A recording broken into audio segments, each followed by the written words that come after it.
તો બોટાદના મધ્યમાં આવેલા નવકાર રેસિડેન્સીમાં સ્થાનિક રહીશો છેલ્લા કેટલાય વર્ષોથી ગણપતિ ઉત્સવનું આયોજન કરે છે।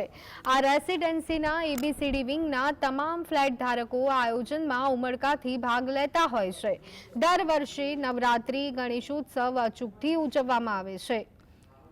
તમામ મહિલાઓ, બાળકો, યુવાનો, વૃદ્ધો આ આયોજનનો આનંદ માણે છે। રેસિડેન્સીના તમામ લોકો એકત્ર થઈ અને ગણેશજીનું સ્થાપન પૂજન કરી ગણપતિ દાદા પ્રત્યે પોતાની અપાર શ્રદ્ધા વ્યક્ત કરી હતી।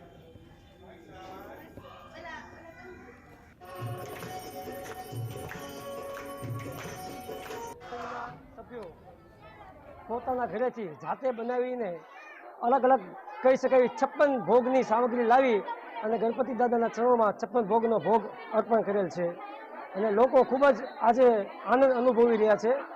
લોકો આજે અન્નકોટ પછી પ્રસાદી પછી એકસાથે ગરબા પણ લોકો લે છે અને લોકોને ખૂબ આનંદ છે।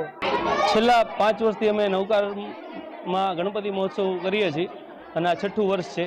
આમ તો અમારા નવકારમાં બધા જ તહેવારો ધામધૂમથી મનાવાય છે।